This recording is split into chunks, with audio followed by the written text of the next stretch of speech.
गुरुद्वारे सानू लै गया, सानू हलवा भी खिलाया, जो कुछ उन्हें कहाना सी वो भी साढ़े को कहाया। पर असीं डरदे हां अपनी जान बचाने की खातर सिख भी होए। सिख हो के मैं 8-9 साल का तो मैं दूजे नूं कहना भी मेरे भी गुट्टी इत्थे बन्नो धागे नाल, तो वो धागे नाल असीं बच्चे एक दूए दे गुट्ठियां बन्नदे हां। गुट्ठियां बन रहे तो वालदैन बेचारे नीवा मूँह करके बैठे सी। जिस रात असीं अंदरों निकले ना, बस उस वेले साडी जान जिहड़ी सी साडे विच नहीं सी। एक बाग दे सीगा 2-3 कनालां दा, उन्हां दे थल्ले लोग आ। जिसले असीं देखिया ना पिंड ओ चले गए, मलको चले गए, दौड़ो घोड़ियां ते सिख निकल पए, तलवारां चमकदियां उन्हां दे हत्थां 'च, पिछे आ गए। असीं उत्थे निंबूआं दे थल्ले लम्मे पै गए। मैनूं काली खंघ होई सी, मेरे मूँह 'च घरदिआं ने ढल्ला दित्ता सी।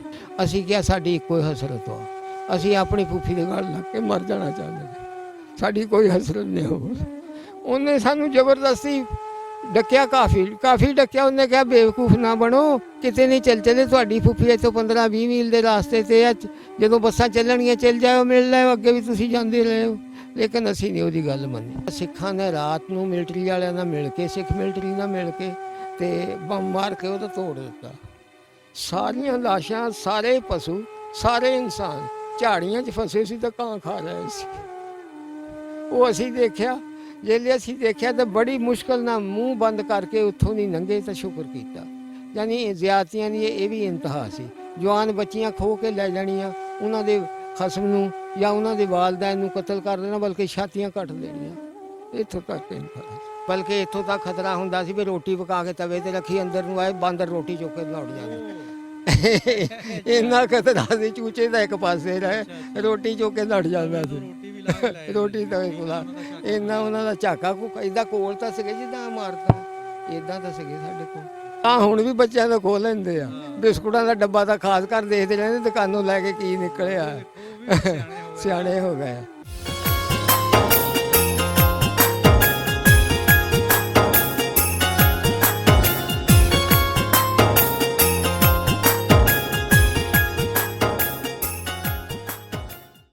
अस्सलाम वालेकुम, सत श्री अकाल, प्रणाम दोस्तों। एक पिंड पंजाब दा चैनल की टीम अज पहुंची है जी 41 जींबे संतियाणा विच, फैसलाबाद तहसील और जिला लायलपुर फैसलाबाद है जी इस पिंड की। इत्थे साडी बजुर्गों के नाल मुलाकात है, जिहड़ा कि तहसील गढ़शंकर जिला हुशियारपुर के एक पिंड दे विच उठ के आया जी। वो पिंड के बारे असीं इन्हां कोल पुछांगे किहड़ा पिंड सीगा, और बाकी गल्लां बातां सारियां इन्हां कोलों आपां पुछांगे। ये बाबा जी जिहड़े आ जी साडे बजुर्ग, ये इत्थे बड़ा अरसा इस पिंड दे विच इन्हां ने टीचिंग भी करवाई है, और बहुत सारे ऐसे सिखां दे बारे इन्हां को मालूमात है जिहड़े कि इस पिंड दे विच, क्योंकि बड़ा एक नामी ग्रामी पिंड गिणिया जांदा सी। बहुत दूर दराज इलाकों के इत्थे आके पढ़न आते होंदे सीगे, लायलपुर तक, अमीपुर तक जिहड़े लोग इत्थों पढ़न आते होंदे सीगे। वो भी गल्लां बातां आपां इन्हां नाल करनियां आ, और इन्हां दे पिछोकड़ दे बारे भी आपां इन्हां को पुछना जी। अस्सलाम वालेकुम बाबा जी। वालेकुम सलाम जी। बाबा जी अपना नाम दसो पहले। मेरा नाम खुशी मोहम्मद मास्टर जी। अच्छा जी। हाँ जी। ते अपने बजुर्गों का की नाम सी? अल्लाह बख्श जी। अच्छा, अल्लाह हाँ बख्श। जी। अपनी केड़ी कौम बरादरी है जी? मलक बरादरी जी। अच्छा, मलक बरादरी। बजुर्गो अपनी किन्नी उम्र सी जदों आपां उत्थों उठ के आए सीगे? तकरीबन 8-9 साल जी। अच्छा, हाँ जी, 8-9 साल। 8-9 साल की मेरी उम्र सीगी। अच्छा, वो पिंड जिहड़ा सी अपना, ਉਹਦਾ ਨਾਂ ਕੀ ਸੀਗਾ? ਉਹਦਾ ਸਾਰੰਗਵਾਲ ਜੀ ਨਾਂ ਸੀ। ਅੱਛਾ ਜੀ। ਸਿੱਖਾਂ ਦਾ ਪਿੰਡ ਸੀ ਉਹ ਸਾਰਾ। ਅੱਛਾ, ਸਿਰਫ ਸਾਡਾ ਇੱਕ ਵਾਹਦ ਘਰ ਸੀ ਉੱਥੇ ਰਹਿੰਦਾ, ਤੁਹਾਡਾ ਇੱਕ ਇਕੱਲਾ ਹੀ ਘਰ ਸੀ? ਕੱਲਾ ਹੀ ਘਰ ਸੀਗਾ ਸਾਡਾ। ਹਾਂ। ਆਪਣੇ ਜਿਹੜੇ ਨੇੜੇ ਨੇੜੇ ਪਿੰਡ ਲੱਗਦੇ ਆ, ਉਹਨਾਂ ਦਾ ਕੋਈ ਨਾਂ ਯਾਦ ਆ ਜੀ? ਹਾਂ ਜੀ, ਦੱਸੋ। ਮਾਲਪੁਰ, ਅੱਛਾ। ਮਾਲਪੁਰ, ਜਡੋਲੀ ਹਾਂ। ਤੇ ਸਾਰੰਗਵਾਲ 'ਚ ਅਸੀਂ ਰਹਿੰਦੇ ਸੀਗੇ, ਅੱਛਾ। ਤੇ ਇਹਦੇ ਲਾਗੇ ਮਾਲਪੁਰ ਸੀਗਾ, ਹਾਂ। ਤੇ ਮਾਲਪੁਰ ਦੇ ਨਾਲ ਹੀ ਸਾਡਾ ਚੱਕ ਸੀਗਾ, ਤੇ ਸਾਡੇ ਚੱਕ ਦਾ ਨਾਂ ਸੀਗਾ ਜੀ ਸਾਰੰਗਵਾਲ।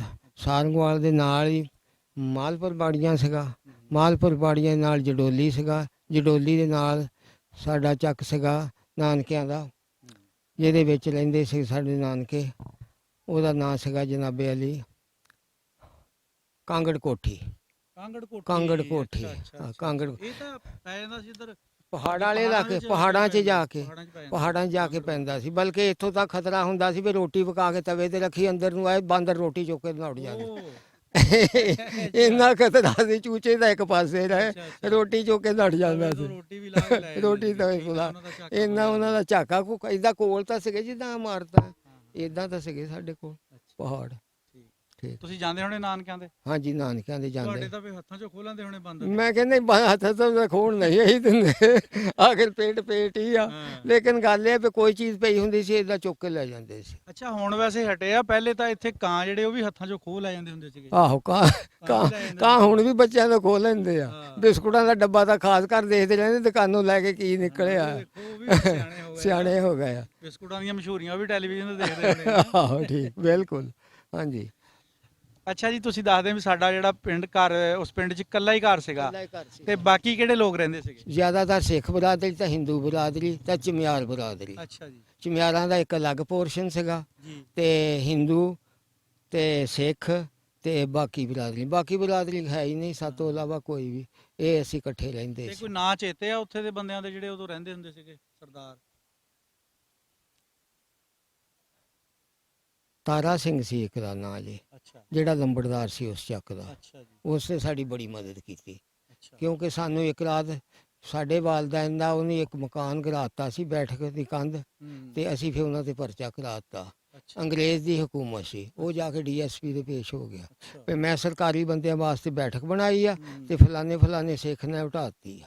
ਅੱਛਾ। ਉਹਨੇ ਆਰਡਰ ਕਰਤੇ ਕਿ ਵੀ ਤੂੰ ਚੱਲ। ਮੈਂ ਆਇਆ, ਉਹ ਆਇਆ, ਉਹਨੇ 4 ਭਰਾ ਸੀ, ਚਾਰੋਂ ਗ੍ਰਿਫਤਾਰ ਕਰ ਲਏ। ਅੱਛਾ। ਉਹਨੇ ਕਿਹਾ ਇਹਨਾਂ ਦੀ ਜ਼ੁਬਾਨ ਨਹੀਂ ਲੈਣੀ ਜਦ ਤੱਕ ਕੇਸ ਮੈਂ ਪੂਰਾ ਨਾ ਸੁਣ ਲਵਾਂ। ਠੀਕ ਹੈ। ਇਸ ਤਰੀਕੇ ਨਾਲ 3-4 ਸਾਲ ਉਹ ਕੇਸ ਚੱਲਦਾ ਰਿਹਾ। ਅੱਛਾ। ਤੇ ਬਾਬਾ ਸਾਡਾ ਮੰਨੇ ਨਾ, ਉਹ ਕਹੇ ਜੀ ਇਹਨਾਂ ਢਾਇਆ ਕਿ ਇਹਨਾਂ ਦੀ ਕੀ ਜ਼ਰੂਰਤ ਆ ਢਾਣ ਦੀ। ਮੈਂ ਪਿੰਡ ਦਾ ਚੌਕੀਦਾਰ, ਸਰਕਾਰੀ ਆਦਮੀ, ਇਹਨਾਂ ਨੂੰ ਜਦੋਂ ਕੋਈ ਅਫਸਰ ਆਂਦਾ, ਪਟਵਾਰੀ ਆਂਦਾ ਜਾਂ ਤਹਿਸੀਲਦਾਰ ਆਂਦਾ ਜਾਂ ਕੋਈ ਅਫਸਰ ਵੀ ਆਂਦਾ, ਮੈਂ ਇਹਨਾਂ ਨੂੰ ਸੱਦ ਕੇ ਲਿਆ ਕੇ ਆਪਣੀ ਬੈਠ ਕੇ ਬਿਠਾਉਣਾ, ਮੈਂ ਇਹਦੇ ਘਰ ਬਿਠਾਉਣਾ ਹੈ।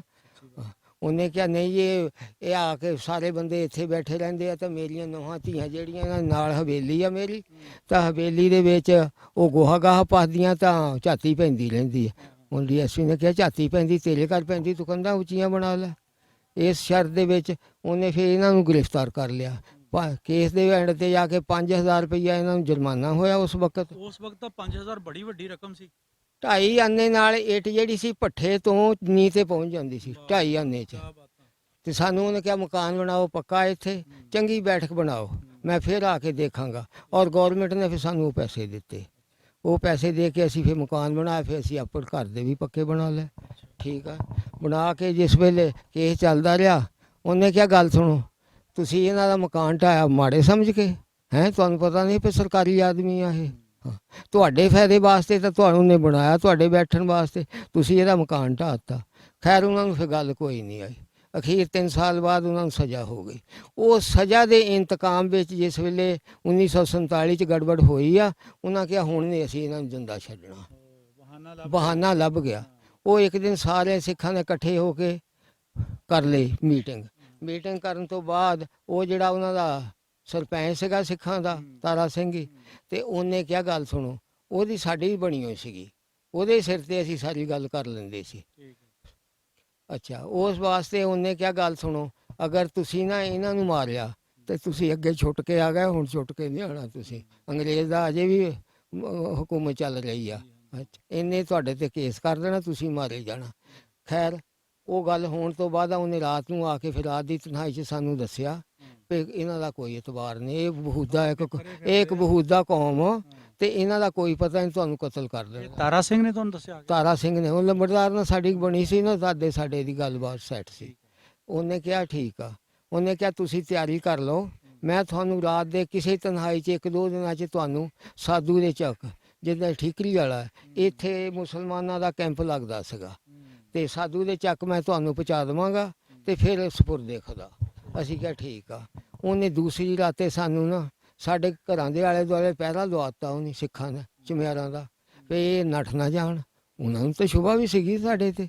ਉਹ ਆਇਆ, ਉਹਨੇ ਕਿਹਾ ਚਮਾਰਾ ਤੁਸੀਂ ਇੱਥੇ ਕਾਹਦੇ ਬੈਠੇ ਹੋ?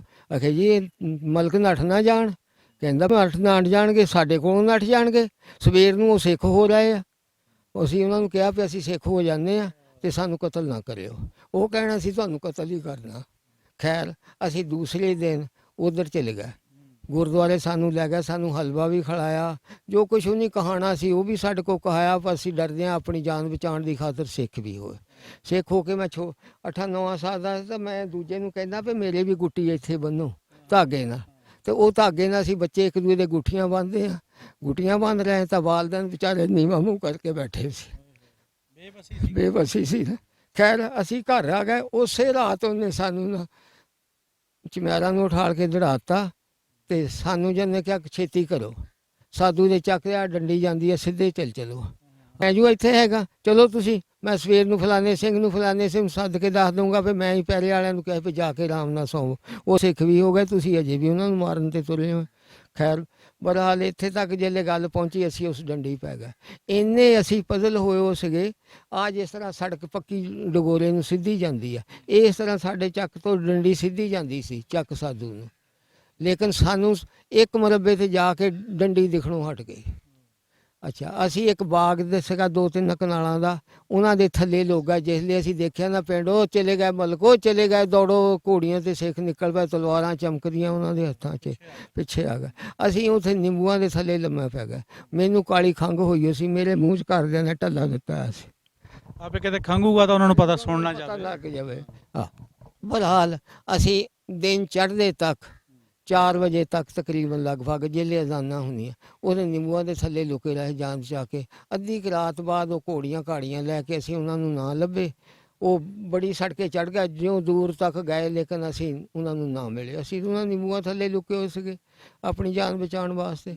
ਤੇ ਰੱਬ ਦਾ ਕਰਨਾ ਇਹ ਹੋਇਆ ਕਿ ਜਿਸ ਵੇਲੇ ਅਸੀਂ ਦਿਨ ਚੜ੍ਹਦੇ ਨਾਲ ਅਜ਼ਾਨ ਵੇਲੇ ਦੇਖਿਆ ਤਾਂ ਉਹ ਡੰਡੀ ਜਿਹੜੀ ਜਾਂਦੀ ਸੀ ਉਹ ਸਾਡੇ ਮੁੰਡ ਸੀ, ਜਿਹੜੀ ਸਾਰੀ ਰਾਤ ਹੀ ਅਸੀਂ ਟੋਲਦੇ ਰਹੇ। ਇੰਨੇ ਪਰੇਸ਼ਾਨ ਹੋਏ, ਪਰੇਸ਼ਾਨੀ ਦੇ ਵਿੱਚ ਅਸੀਂ ਉਸ ਡੰਡੀ ਪਏ। ਦਵਾ ਦਵ ਘੰਟੇ ਪੌਣੇ ਘੰਟੇ ਦੇ ਵਿੱਚ ਸਾਧੂ ਦੇ ਚੱਕ ਚਲੇ ਗਏ, ਕੈਂਪ 'ਚ ਜਾ ਕੇ ਮਿਲ ਪਏ। ਉਹ ਸਿੱਖ ਫਿਰ ਸਾਡੇ ਮਗਰ ਆਇਆ, ਤਾਰਾ ਸਿੰਘ। ਉਹਨਾਂ ਆ ਕੇ ਨਾ ਐਲਾਨ ਕੀਤਾ, ਇੱਕ ਬੰਦੇ ਨੂੰ ਕਿਹਾ ਤਾਂ ਰੁਪਈਏ 10 ਦੇ ਕੇ ਫਿਰ ਪੀਪਾ ਵਜਾ ਤੇ ਕਹੀ ਅਲਾ ਬਖਸ਼ ਤੇ ਦੀਨ ਮੁਹੰਮਦ 2 ਮੁਸਲਮਾਨ ਦੇ ਇੱਥੇ ਆਏ ਆ। ਉਹ ਕਹਿੰਦੇ ਉਹ ਘੋੜੀ ਵਾਲਾ ਤੁਹਾਨੂੰ ਮਿਲਣਾ ਚਾਹੁੰਦਾ। ਮੈਂ ਗਾਂ ਜਾਵਾਂ ਤਾਂ ਹੋ ਸਕਦਾ ਕੋਈ ਮੁਸਲਮਾਨ ਮਾਰ ਦੇਵੇ, ਮੈਨੂੰ ਮਾਰ ਨਾ ਦੇਵੇ। ਖੈਰ ਉਹ ਐਲਾਨ ਕਰ ਸੁਣਦਾ ਕਿ ਮੇਰਾ ਅੱਬਾ ਤਾਂ ਮੇਰਾ ਚਾਚਾ ਉਸ ਘੋੜੀ ਵਾਲੇ ਕੋਲ ਗਏ। ਉਹਨੇ ਕਿਹਾ ਦੱਸੋ ਖੈਰ ਖਰੀਦਣਾ ਪਹੁੰਚ ਗਏ ਆ। ਅਸੀਂ ਕਿ ਖੈਰ ਖਰੀਦਣਾ ਪਹੁੰਚ ਗਏ ਆ। ਗੱਲ ਇਹ ਆ, ਸਾਡੀ ਇੱਕ ਮਾਈ ਜਿਹੜੀ ਸੀ ਨਾ, ਮੇਰੀ ਨਾਨੀ, ਉਹ ਸਾਡੇ ਤੋਂ ਵਿਛੜ ਗਈ ਆ। ਉਹ ਨਹੀਂ ਪਤਾ ਲੱਗਾ ਕਿੱਥੇ। ਉਹਨੇ ਕਿਹਾ ਕੋਈ ਨਹੀਂ, ਤੁਸੀਂ ਫਿਕਰ ਨਾ ਕਰੋ, ਤੇ ਅੱਲਾ ਕੀਤਾ ਜੇ ਸਾਨੂੰ ਪਤਾ ਲੱਗ ਗਿਆ ਤਾਂ ਅਸੀਂ ਉਹਨੂੰ ਵੀ ਪਹੁੰਚਾਵਾਂਗੇ। ਅੱਛਾ, ਅੱਲਾ ਦਾ ਕਰਨਾ ਇਹ ਹੋਇਆ, ਅਸੀਂ ਕੰਪ ਦੇ ਵਿੱਚ ਸ਼ਾਮਲ ਹੋ ਗਏ। ਹੋ ਕੇ ਕੰਪ ਤਕਰੀਬਨ 6-7 ਮੀਲ ਜਿਹੜਾ ਸੀਗਾ ਨਾ, ਰੋਜ਼ਾਨਾ ਸਫ਼ਰ ਕਰਦਾ ਸੀ। ਅਸੀਂ ਪਾਕਿਸਤਾਨ ਦੀ ਤਰਫ ਆਉਣਾ ਸ਼ੁਰੂ ਕਰ ਦਿੱਤਾ। ਤੇ ਲੇਕਿਨ ਸਿੱਖ ਜਿਹੜੇ ਸੀ ਉਹ ਬਹੁਤ ਜ਼ਿਆਦਤੀ ਕਰਦੇ ਸੀ। ਸਾਡੇ ਬੰਦਾ ਕੋਈ ਬਾਹਰ ਨਿਕਲਿਆ ਕੰਪ ਤੋਂ ਆਊਟਸਾਈਡ ਤੇ ਜਰਾ ਗਿਆ ਤਾਂ ਉਹਨੇ ਚੱਕ ਲਿਆ ਜਾਂ ਮਾਰ ਦਿੱਤਾ। ਉਹਦੇ ਕੋਲ ਜੋ ਕੁਛ ਸੀਗਾ ਉਹ ਵੀ ਖੋਹ ਲੈਣਾ ਉਹਨੇ। ਬਲਕਿ ਗੱਡਿਆਂ ਤੇ ਲੋਕੀ ਉਦੋਂ ਸਫ਼ਰ ਕਰ ਰਹੇ ਸੀ, ਗੱਡੇ ਜੋੜੇ ਸੀ ਇੱਥੋਂ ਤੱਕ ਕਰਦੇ ਸੀ ਵੀ ਪਿੱਛੇ ਜਿਹੜਾ ਗੱਡਾ ਰਹਿਣਾ ਉਹਨੂੰ ਡੱਕ ਕੇ ਲੁੱਟ ਲੈਣਾ। ਇਹ ਇੱਕ ਮਖਸੂਸ ਤਬਕਾ ਸੀਗਾ ਜੀ, ਜਿਹੜਾ ਉਸ ਵਕਤ ਮੌਕੇ ਤੋਂ ਫਾਇਦਾ ਚੁੱਕਦਾ ਸੀ, ਜਿਹੜਾ ਲੁੱਟਮਾਰ ਕਰਦਾ ਸੀ, ਇੱਜ਼ਤਾਂ ਲੁੱਟਦਾ ਸੀਗਾ, ਤੁਹਾਡੇ ਜਾਨਾਂ ਦਾ ਨੁਕਸਾਨ ਕਰਦਾ ਸੀ। ਤੇ ਤੁਹਾਨੂੰ ਬਚਾਉਣ ਵਾਲੇ ਵੀ ਸਿੱਖ ਹੀ ਸੀਗੇ। ਸਿੱਖਾਂ ਨੇ ਤੁਹਾਨੂੰ ਬਚਾ ਕੇ ਪਿੱਛੇ ਪਹੁੰਚ ਵੀ ਕੀਤੀ ਆ। ਇਹ ਜਿਹੜਾ ਟੋਲਾ ਇਹੋ ਜਿਹਾ ਹੁੰਦਾ, ਜਦੋਂ ਵੀ ਕਿਤੇ ਹਲੇ ਵੀ ਆਪਣੇ ਮੁਲਕਾਂ ਵਿੱਚ ਅਫਰਾ ਤਫਰੀ ਹੁੰਦੀ ਆ, ਉਹ ਆਪਣਾ ਇਹੋ ਜਿਹਾ ਹੀ ਕੰਮ ਕਰਦੇ ਆ, ਚਾਹੇ ਕਿਸੇ ਵੀ ਮਜ਼ਹਬ ਨਾਲ ਤਲਕ ਰੱਖਦੇ ਹੋਣ। ਉਹਨਾਂ ਨੂੰ ਕੋਈ ਗੱਲ ਨਹੀਂ ਇਸ ਗੱਲ ਦੇ ਨਾਲ। ਖੈਰ ਬਹਰਹਾਲ ਉਹਨਾਂ ਨੇ ਸਾਡੀ ਕਾਫੀ ਮਦਦ ਕੀਤੀ। ਪਰ ਜ਼ਿਆਦਤੀ ਦੀ ਜਿਹੜੀ ਉਹਨਾਂ ਦੀ ਇੰਤਹਾ ਇਹ ਸੀ ਕਿ ਸਾਡੀਆਂ ਬੱਚੀਆਂ ਸਾਡੇ ਸਾਹਮਣੇ ਉਹਨਾਂ ਦੇ ਵਾਲਦੈਨ ਨੂੰ ਕਤਲ ਕਰਦੇ ਸੀ, ਜਵਾਨ ਬੱਚੀ ਖੋਹ ਕੇ ਲੈ ਜਾਂਦੇ ਸੀ ਚੁੱਕ ਕੇ। ਬਸ ਇੰਨੀਆਂ ਜ਼ਿਆਦਤੀਆਂ ਕਰਦੇ ਸੀ। ਅਸੀਂ ਉਹਨਾਂ ਤੋਂ ਬਹੁਤ ਤੰਗ ਸੀਗੇ। ਲੇਕਿਨ ਹਿੰਦੂ ਜਿਹੜੇ ਸੀਗੇ, ਹਿੰਦੂ ਨੂੰ ਅਸੀਂ ਇੰਨੀ ਜ਼ਰੂਰਤ ਕਰਦੇ ਕਿਸੇ ਦੇ ਵਿੱਚ ਪੇੜ ਮਾਰਨ ਦੀ।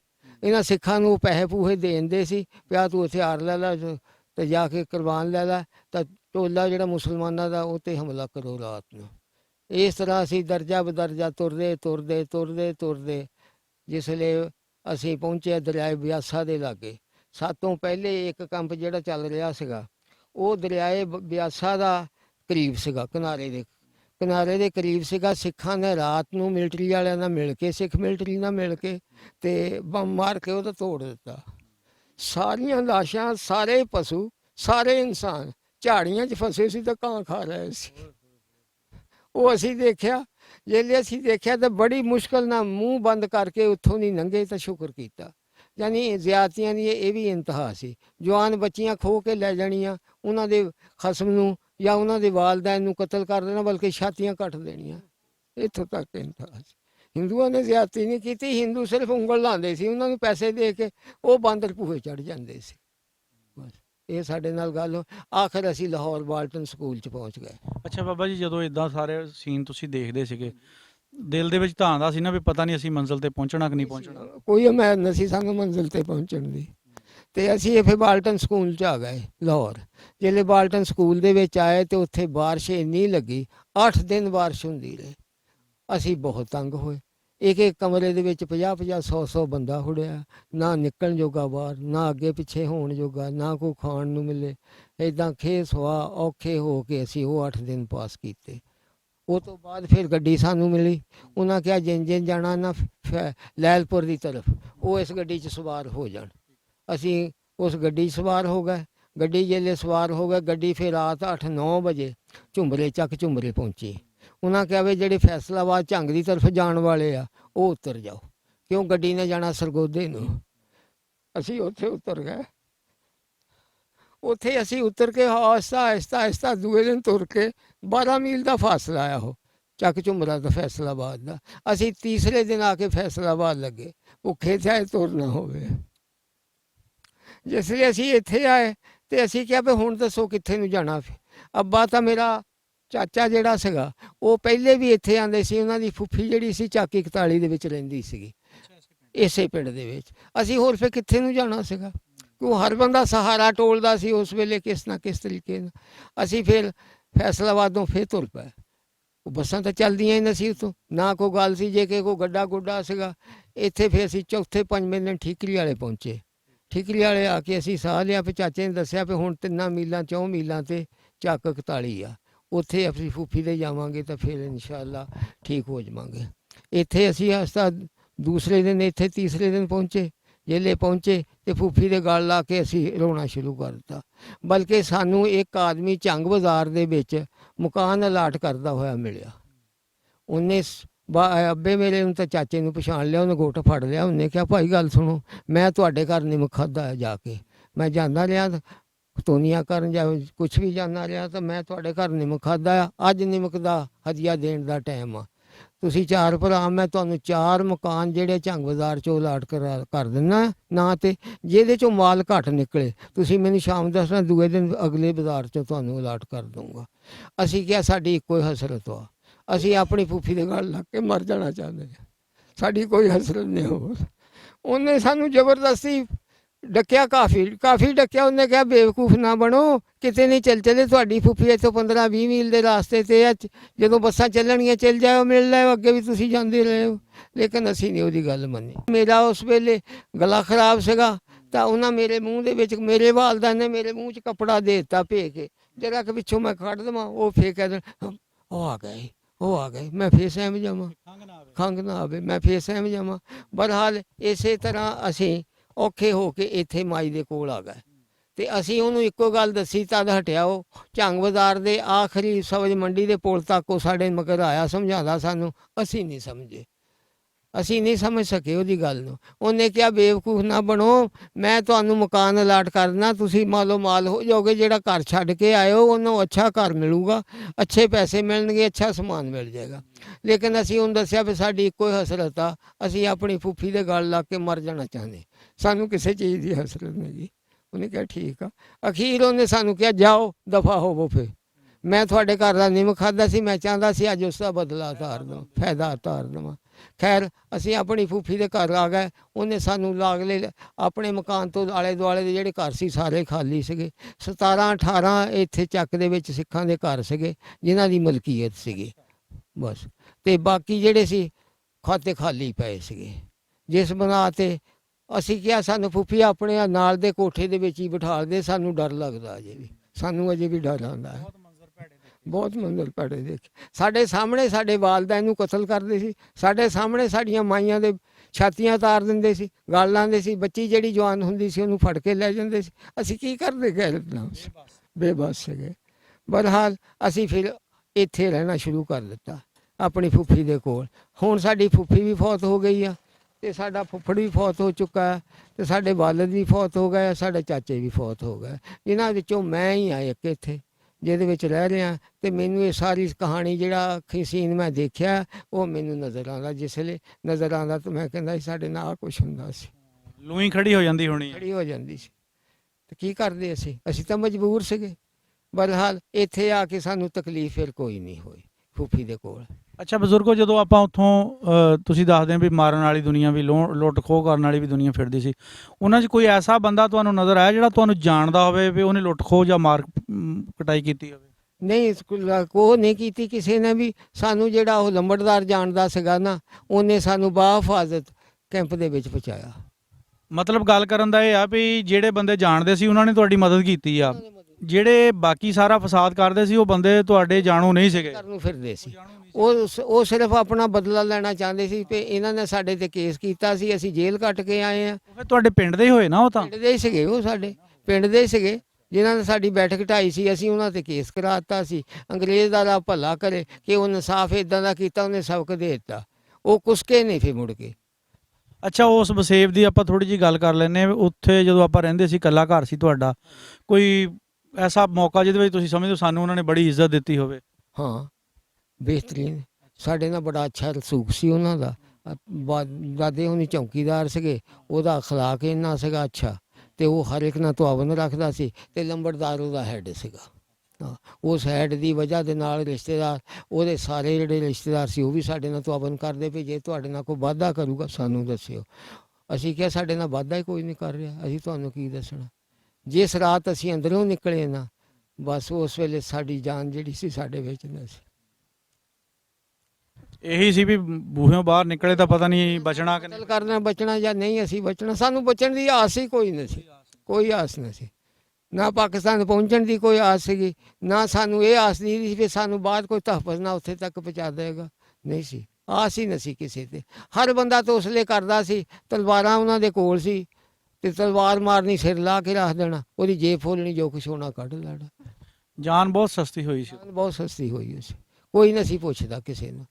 ਔਰਤਾਂ ਦੀਆਂ ਬਾਹਾਂ ਇਸ ਕਰਕੇ ਲਾਤੀਆਂ ਵੀ ਇਹਨਾਂ ਦੇ ਚੂੜੀਆਂ ਪਾਈਆਂ, ਲਾਣ ਲੱਗਿਆ ਟਾਈਮ ਲੱਗਣਾ, ਵੱਢ ਦੋ। ਲੱਗਣਾ, ਉਹਦੀ ਬਾਂਹ ਵੱਢ ਦੇਣੀ, ਬਾਂਹ ਵੱਢ ਕੇ ਉਹਦੇ ਚੂੜੀਆਂ ਜਿਹੜੀਆਂ ਹੋਣੀਆਂ ਕੱਢ ਲੈਣੀਆਂ। ਉਹਦੇ ਗਲ 'ਚ ਜੋ ਕੁਝ ਪਾਇਆ ਹੋਣਾ ਉਹਦਾ ਸਿਰ ਲਾ ਦੇਣਾ, ਉਹਦੇ ਤਵੀਤ ਕਾਂਟੇ ਕੁੰਟੇ ਸਭ ਕੁਝ ਲਾ ਲੈਣਾ। ਇੱਕ ਪਿੰਡ ਪੰਜਾਬ ਦਾ ਚੈਨਲ ਦੀ ਟੀਮ ਆਈ ਸੀਗੀ 41 ਜੀਂਬੇ ਸੰਤਿਆਣਾ ਵਿੱਚ। ਇੱਥੇ ਬਜ਼ੁਰਗਾਂ ਨਾਲ ਸਾਡੀ ਗੱਲਬਾਤ ਹੋਈ। ਇੰਤਹਾਈ ਦਰਦਨਾਕ ਸਫ਼ਰ ਸੀ ਇਹਨਾਂ ਦਾ, ਹਿਜਰਤ ਦਾ। ਬੜੀ ਮੁਸ਼ਕਿਲ ਆਪਣੀ ਜਾਨ ਬਚਾ ਕੇ ਔਰ ਬੜੇ ਜ਼ੁਲਮੋ ਸਿਤਮ ਦਾ ਸਾਹਮਣਾ ਕਰਦੇ ਹੋਏ ਇਸ ਪਿੰਡ ਵਿੱਚ ਆਏ ਆ। 47 ਦਾ ਟਾਈਮ ਉਹ ਟਾਈਮ ਸੀ ਜਦੋਂ ਜਿਹੜਾ ਜ਼ੁਲਮ ਆਪਾਂ ਸੋਚ ਵੀ ਨਹੀਂ ਸਕਦੇ, ਉਸ ਜ਼ੁਲਮ ਜਿਹੜਾ ਨਾ ਉਸ ਵਕਤ ਹੋਇਆ, ਇਨਸਾਨਾਂ ਦੇ ਜਾਨਾਂ 'ਤੇ ਨਾ ਉਹ ਜ਼ੁਲਮ ਹੋਇਆ। ਛੋਟੇ ਛੋਟੇ ਬੱਚੇ ਇਸ ਕਰਕੇ ਮਾਰ ਦਿੱਤੇ ਮਾਵਾਂ ਨੇ ਕਿ ਇਹਦੀ ਆਵਾਜ਼ ਜਿਹੜੀ ਬਾਹਰ ਗਈ ਤਾਂ ਪਤਾ ਨਹੀਂ ਸਾਡੀ ਵੀ ਪਕੜ ਹੋ ਜਾਣੀ ਆ। ਔਰ ਜ਼ਾਲਮਾਂ ਨੇ ਬੱਚੇ ਛੋਟੇ ਛੋਟੇ ਇਸ ਤਰ੍ਹਾਂ ਨੇਜ਼ਿਆਂ 'ਚ ਪਰੋ ਕੇ ਤਾਂ ਉਹਨੂੰ ਖੜੇ ਕੀਤੇ ਮਾਵਾਂ ਦੇ ਸਾਹਮਣੇ, ਇੱਜ਼ਤਾਂ ਲੁੱਟੀਆਂ ਬੱਚੀਆਂ ਦੀਆਂ। ਦੁਆ ਕਰਦੇ ਹਾਂ ਕਿ ਅੱਲਾਹ ਪਾਕ ਕਦੇ ਵੀ ਦੁਬਾਰਾ ਕਿਸੇ ਵੀ ਇਨਸਾਨ 'ਤੇ, ਕਿਸੇ ਵੀ ਮਜ਼ਹਬ ਦੇ ਇਨਸਾਨ 'ਤੇ ਇਹੋ ਜਿਹਾ ਮਾੜਾ ਟਾਈਮ ਨਾ ਲੈ ਕੇ ਆਵੇ ਜੀ। ਇਸ ਦੇ ਨਾਲ ਹੀ ਅਸੀਂ ਇਜਾਜ਼ਤ ਚਾਹਾਂਗੇ ਜੀ। ਇੱਕ ਪਿੰਡ ਪੰਜਾਬ ਦਾ ਚੈਨਲ ਦੀ ਟੀਮ ਕਿਸੇ ਨਵੇਂ ਬਜ਼ੁਰਗ, ਕਿਸੇ ਨਵੇਂ ਪਿੰਡ ਦੇ ਨਾਲ ਨਵੀਂ ਸਟੋਰੀ ਨਾਲ ਤੁਹਾਡੀ ਖਿਦਮਤ 'ਚ ਹਾਜ਼ਰ ਹੋਵੇਗੀ ਜੀ। ਰੱਬ ਰਾਖਾ।